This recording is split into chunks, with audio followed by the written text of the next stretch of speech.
Hello friend, welcome to my YouTube channel. आज हम इस वीडियो में UP public service commission Indian economy के जो क्वेश्चन पूछे गए थे उसका सॉल्यूशन हम लोग देखेंगे। सबसे पहला क्वेश्चन जो 2 नंबर क्वेश्चन था वो है कि which two of the following states are the leading producer, यानी कि जहाँ सबसे ज़्यादा पैदावार होता है किस चीज़ का, आयरन ओर का। बट ये आंसर आपको देना है according to the annual report of ministry of mine 2020-21। और यहाँ पर एक कोड दिया हुआ है। तो एक्चुअली सबसे ज़्यादा उस साल जो आयरन ओर हुआ था वो नंबर 1 है Orissa and Chhattisgarh is at the number 2। So correct code is 1 and 2, D is the right answer. Orissa number 1, Chhattisgarh 2 number पे। चले आते हैं हम लोग अगले क्वेश्चन की तरफ। अगला क्वेश्चन है कि यहाँ पर एक असर्शन दिया हुआ है और उसका रीजन देना है आपको कि वो रीजन सही है या नहीं। असर्शन है कि ड्यूरिंग 20th सेंचुरी, 20वीं शताब्दी में poverty and poor people have become subject of our concern and duty. तो ये स्टेटमेंट सही है। इस रीजन क्या है, रीजन दिया हुआ है कि strategically there was lack of targeted action due to which this issue got momentum. ये भी रीज़न जो है ये सही है क्योंकि इसके ऊपर ज़्यादा ध्यान नहीं दिया गया था 20th सेंचुरी में। सो आपका यहाँ पर जो आंसर हो जाएगा वो डी हो जाएगा। Both A and R true and R is the correct explanation of A. चले आते हैं हम लोग नेक्स्ट क्वेश्चन की तरफ। अगला क्वेश्चन है कि which one of the following water shade development project sponsored by central government of India which aims at enabling rural population to conserve the water। तो वाटर कंजर्व करने के लिए जो स्कीम लॉन्च किया गया था वो स्कीम है, यहाँ पर देखिए, जल क्रांति, पानी संसद, हरियाली, नन ऑफ द एबव भी है। तो वाटर कंजर्वेशन के लिए सबसे इम्पॉर्टेंट जो स्कीम चलाया गया था, एक तरह से एक अभियान था जिसको जल क्रांति कहा जाता है। तो जल क्रांति scheme is the right answer. अगला क्वेश्चन है कि LBS is one of the economic measures taken by the government of India for financial inclusion. What is LBS in this context. तो LBS का फुल फॉर्म आपको बताना है। Financial inclusion that means it is related with banking. यहाँ देखिए सब में banking लिखा हुआ है। तो LBS is the abbreviation of lead banking scheme. Lead banking scheme की शुरुआत कब हुई थी, तो 1969 में इसकी शुरुआत हुई थी। अगला क्वेश्चन है with reference to the budget of Uttar Pradesh. Uttar Pradesh के बजट के हिसाब से यहाँ पर क्वेश्चन है। तो साइज ऑफ द बजट दिया हुआ है, नए स्कीम के लिए कितना इसमें बजट में अलॉकेट किया गया है इसके बारे में है। तो इसका आंसर जो अगर कोड है तो वो both 1 and 2 are correct answer. इसके बाद नेक्स्ट क्वेश्चन जो है इकोनॉमी में वो है फादर ऑफ रिवोल्यूशन, या जिनका ज़्यादा कंट्रीब्यूशन है इस फील्ड में उससे रिलेटेड है। जैसे कोड यहाँ पर दिया हुआ है कि M.A. स्वामीनाथन। तो M.A. स्वामीनाथन जो ए किस लिए फेमस है, तो वो ग्रीन रेवोल्यूशन के लिए फेमस है, आपको पता है। वर्गीस कुरियन, तो वर्गीस कुरियन किस लिए फेमस है, तो वो फेमस है मिल्क प्रोडक्शन के लिए। तो इस तरह से अगर हम लोग सिर्फ 2 ही आंसर अगर मालूम हो फिर भी हम लोग आंसर दे सकते हैं। तो हमारा ये जो क्वेश्चन है, जैसे M.A. स्वामीनाथन ग्रीन रेवोल्यूशन के लिए फेमस है तो हमने वो दे दिया। वर्गीस कुरियन मिल्क प्रोडक्शन के लिए फेमस है तो C का 2 होगा और A का 3 होगा। तो A का 3 कौन सा है, सबसे पहले हम लोग देख लेते हैं। तो A का 3 आप लोग देख पा रहे हैं कि यहाँ पे जो कोड दिया हुआ है A का 3 कोड सिर्फ एक ही है और वो है आपका C। So right answer is 3, 4, 2, 1। Poverty is regarded as a social problem. ये स्टेटमेंट जो है एक सर्वे के अकॉर्डिंग आया था, आउटकम है जो लंदन में पॉवर्टी से रिलेटेड हुआ था। Who was the scholar of this research. तो इसके बारे में अगर इंटरनेट पे सर्च करेंगे तो आंसर आपको मिल जाएगा, सर हेनरी मेन। उन्होंने ये स्कॉलरशिप किया था। अगला क्वेश्चन है, यहाँ भी मैचिंग करना है। मैचिंग करना है किसके बारे में, मैचिंग करना है यहाँ पर स्कीम है और स्कीम्स के बारे में। तो सबसे पहले हम लोग देख लेते हैं कि कौन सा स्कीम किस साल लॉन्च किया गया था। तो national social assistance programme national social assistance programme जो है इसकी शुरुआत कब हुई थी? नेशनल सोशल असिस्टेंस प्रोग्राम की शुरुआत हुई थी 1995 में, तो यहाँ पे बी हो जाएगा। उसके बाद 1995 हम लोग यहीं पे लिख लेते हैं, ज़्यादा आसान होगा। नेशनल रूरल हेल्थ मिशन जो है, नेशनल रूरल हेल्थ मिशन की जो शुरुआत हुई थी वो उसकी शुरुआत हुई थी 2005 में। उसके बाद स्वर्ण जयंती ग्राम स्वरोजगार योजना जो है इसकी शुरुआत कब हुई थी? तो ये इसकी शुरुआत हुई थी 1999 में।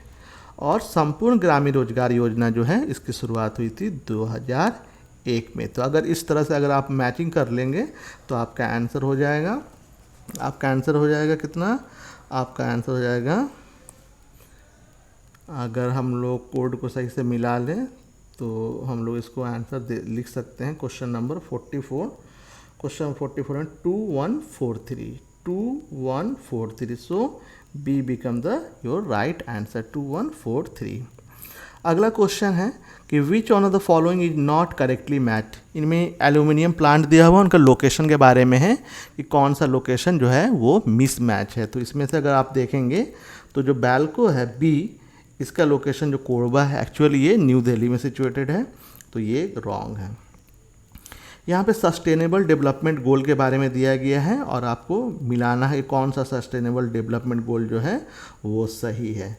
तो यहाँ पर एक्चुअली टोटल 17 गोल्स हैं। टोटल जो गोल्स हैं सस्टेनेबल डेवलपमेंट में 17 गोल्स हैं, और 17 गोल्स में यहाँ पर गोल नंबर 10, 13, 14, 15 दिया हुआ है, ये किसके बारे में है। अगर इसको देखना हो तो आप लोग इसको कोड मिला सकते हैं। कोड यहाँ पर जो है वो आपको सही कोड जो है वो है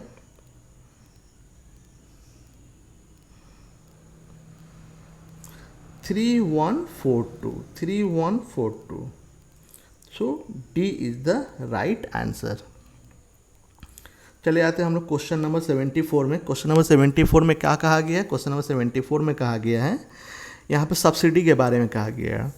स्टेटमेंट 1 में कहा गया है the input subsidy in India such as on fertiliser fall under indirect farm subsidies. Subsidy बहुत तरीके दिया जाता है फार्म सब्सिडी में, तो ये स्टेटमेंट क्या है? ये स्टेटमेंट करेक्ट है।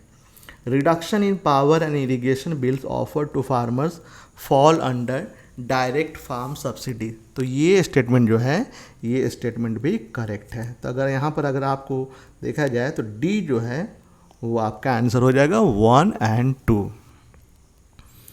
T. Malthus propounded one of the most famous theories called Malthusian theory। Malthusian theory किससे रिलेटेड है? तो ये पॉपुलेशन से रिलेटेड है, so B is the right answer. Eco mark क्यों दिया जाता है? तो इको मार्क जो होता है वो दिया जाता है इन्वायरमेंट फ्रेंडली प्रोडक्ट को एक टैग दिया जाता है, so environment friendly is the right answer. उसके बाद है कि which of the following 3 states of India were top performing states under NITI Aayog's state energy and climate index declared on 10 April 2022। तो 2022 में जो टॉप 3 रैंक था इसमें it was topped by Gujarat, Kerala and Punjab, so C is the right answer.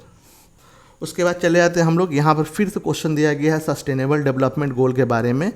तो इनमें से 17, मैंने पहले कहा था कि इसमें 17 गोल है और ये 2030 तक अचीव करना है। तो इसमें जो स्पेस रिसर्च है ये इसका गोल नहीं था, और क्वेश्चन में भी पूछा गया है कि which is not a sustainable development goal. बाकी ये सब जो है ये सस्टेनेबल डेवलपमेंट गोल्स में आते हैं। चले जाते हैं हम लोग अगला क्वेश्चन है कि which of the following statements about make in India is correct. तो मेक इन इंडिया के बारे में कौन सा करेक्ट स्टेटमेंट है यहाँ? तो अगर मेक इन इंडिया प्रोग्राम कब लॉन्च हुआ था? 2014 में, तो ये स्टेटमेंट करेक्ट है। It aims at encouraging companies for manufacturing in India.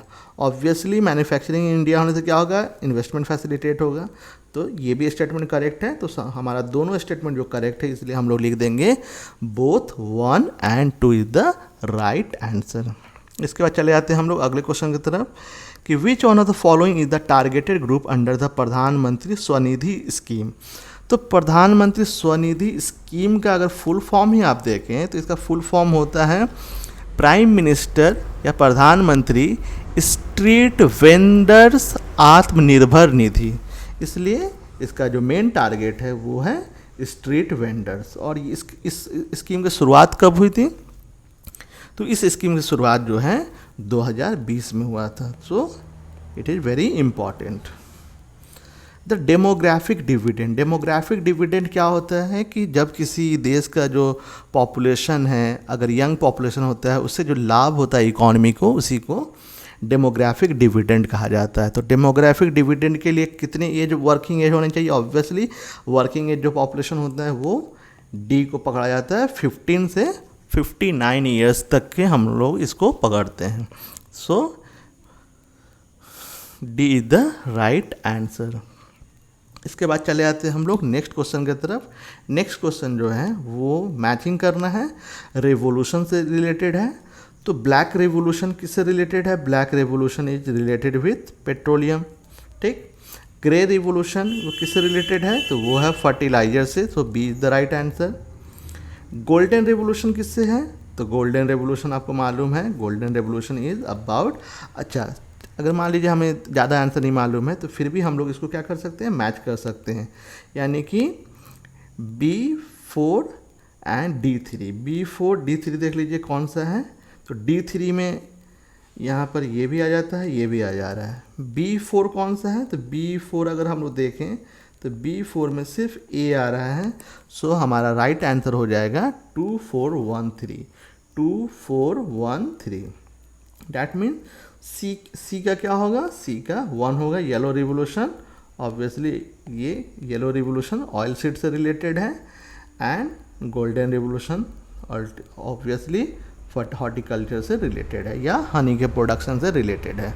इसके बाद चले आएंगे हम लोग नेक्स्ट क्वेश्चन की तरफ कि as of early 2022 which country was at the top in steel production in the world? तो नंबर 1 पे जो था वो चाइना था। So A is the right answer. उसके बाद क्वेश्चन पूछा गया है कि यूनाइटेड नेशन डेवलपमेंट प्रोग्राम के मुताबिक जो पॉवर्टी को अगर कैटेगराइज किया जाए तो उसको किस भाग में हम लोग कैटेगराइज कर सकते हैं? Income poverty, human poverty, both A and B, और none of the above. None of the above से थोड़ा सा कन्फ्यूजन है because United Nation development programme का जो कॉन्सेप्ट ऑफ पॉवर्टी है वो मल्टी डायमेंशनल है, यानी कि तरह तरह की उसमें उसको जोड़ा गया है, जिसमें सिर्फ इनकम ही क्राइटेरिया नहीं होता है, इनकम के अलावा भी बहुत कुछ होता है। तो ए एंड बी दोनों हो सकता है। That mean both A and B should be the right answer. अगर आपको लग रहा है कि कुछ अलग आंसर होना चाहिए तो प्लीज़ कमेंट में बताएं और एक्सप्लेन करें। जल जीवन स्कीम जल जीवन मिशन स्कीम जो है ये किस साल के बजट में अनाउंस किया गया था? बहुत इम्पॉर्टेंट है कि किस साल के यूनियन बजट में इसको घोषित किया गया था। तो जल जीवन स्कीम जो है अगर बजट देखा जाए तो 2021-22 के बजट में इसको डिक्लेयर किया गया था। सो ये UPPSC 2022 जिसका लास्ट संडे क्लास एग्ज़ाम हुआ था, I think that was on 12/6/22 को। तो ये क्वेश्चन नेक्स्ट एग्जाम में आपको हेल्प कर सकते हैं। Thank you so much.